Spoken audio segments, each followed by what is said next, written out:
నిధుల నుంచి కూడా పిల్లలకి ఇవ్వడం కానీ, కొన్ని గిరిజన ప్రాంతాలు వీధి దీపాలు వెలిగించడం కానీ ఇట్లాంటివన్నీ మనం చూస్తూనే ఉన్నాం. ఆయన అభివృద్ధి పదంలో ఎంతలా తీసుకెళ్తున్నాడు ఆయన శాఖలను కూడా చూస్తూనే ఉన్నాం. దానిలో భాగంగా ఇవాళ శాసనసభ మండలిలో ఆయన మాట్లాడిన వ్యాఖ్యలు చూసుకుంటేనండి, ఆయన కూటమిలో ఉన్న నాయకులకి చెప్పడం అన్నా చూసుకోవాలి, లేదంటే మనకి 164 సీట్లు ఇచ్చిన దానికి మనకు బాధ్యతాయుతంగా మనం వ్యవహరించాలన్నట్టుగానే చూసుకోవాలి.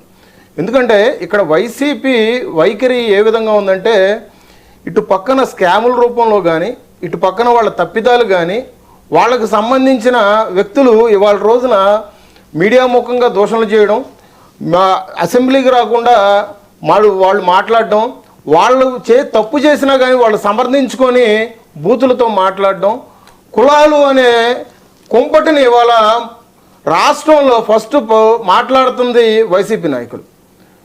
అంబటి రాంబాబు అరెస్ట్ అయితే టైగర్ కాపు అంటున్నారు, లేదంటే జోగి రమేష్ అరెస్ట్ అయితే అణగారిన బీసీ నాయకుడు అని అంటున్నారు.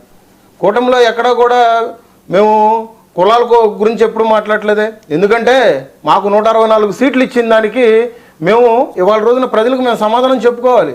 ఒక కులమో, ఒక కమ్ము కులమో, లేకపోతే కాపు కులమో వేస్తేనే ఇవాళ రోజున 164 సీట్లు రాలేదు. వైసీపీ నాయకులకు గుర్తుపెట్టుకోవాలి.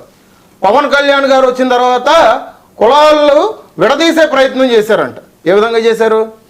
ఏ విధంగా చేశారు? మీ దగ్గర ప్రూఫ్ ఏంటి? మీ దగ్గర ఆధారాలు ఏంటి? మీరు మాట్లాడితే దళితులకి లెక్క లేకుండా అయిపోయింది ఈ కూటమి ప్రభుత్వం వచ్చిన తర్వాత అన్నారు. మీ హయాంలో ఏమైంది? తాటకి సోర్పణకలాగా నోరేసుకొని వాళ్ళ రోజున మీడియా ముందుకు వస్తుంది కదా ఒక ఆడపిల్ల.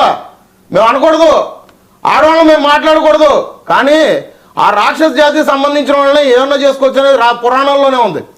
కానీ ఆ మనిషి అంటుంది కదా మేము ఎస్సీ ఎస్టీలం కాదు అని మీడియా మిత్రుల్ని, పోలీసులను ఆ రోజు మరి మాట్లాడినప్పుడు ఆ రోజు దళితులకి ఎటువంటి గౌరవం ఇచ్చారు మీ ప్రభుత్వం? నోరుకి తాళాలు పడిపోతాయి ఎట్లాంటి మాటలు మాట్లాడితే. ఇది ఒకటి గుర్తుపెట్టుకోవాలి. కులాల మధ్య కుంపటి లేపితే ఉపేక్షించేది లేదు ఎంతటి వారినైనా కానీ. తప్పు చేస్తే మీకు చట్టసభల్లో కాదు, మీరు అందుకనే చట్టసభలకు రాకుండా అయిపోతున్నారు. చట్టం తన పని చేసుకుంటూ పోతుంది. ఇది కూటమి చేసిన పని కాదు, మీ నోటి దొల తగ్గట్టే. ఇవాళ రోజున చంద్రబాబు నాయుడు గారిని ఇష్టారీతిగా మాట్లాడబట్టే అంబటి రాంబాబు జైలుకి వెళ్ళాడు. ఇవాళ రోజున కల్తీ మద్యం విషయంలోనే జోగి రమేష్ జైలుకి వెళ్ళాడు. అంతేగాని వాళ్ళ కాపు కులస్తులు అని చెప్పేసి, పెద్ద నాయకులు అని చెప్పేసి ఫ్లెక్సీలు వేసి మీరు మాట్లాడతారేంటి? మీరు వాళ్ళకి హైపులు తీసుకొస్తారేంటి? అంతేగాని మీరు ఒకటి గుర్తుపెట్టుకోవాలి, పాత చింతకాయ పచ్చడిలాగా పాత రాజీనామా వేషాలు వేస్తే కూటమి చూస్తూ ఊరుకోదు. అందుకనే పవన్ కళ్యాణ్ గారు వాళ్ళ సభాముఖంగా చెప్పారు, నాట్ ఓన్లీ జనసేన పార్టీ, అక్కడ బీజేపీ అయినా ఉండొచ్చు, అక్కడ టీడీపీ అయినా ఉండొచ్చు, ప్రతి ఒక్కరూ కూడా 11 మంది ఉన్నా కానీ 1100 మందిగా వాళ్ళు ఒక మాట మీద, ఒక తాటి మీద ఉండి వాళ్ళు మాట్లాడుతున్నారు. మనం 3 పార్టీలు కూటమిగా ఏర్పడినా కానీ మనం అదే మాట మీద నిలబడి వాళ్ళకి ఎదురుగా మనం సమాధానం చెప్పాల్సిన పరిస్థితి రావాలి. ఆయన మాట్లాడిన దాంట్లో తప్పే ఉంది.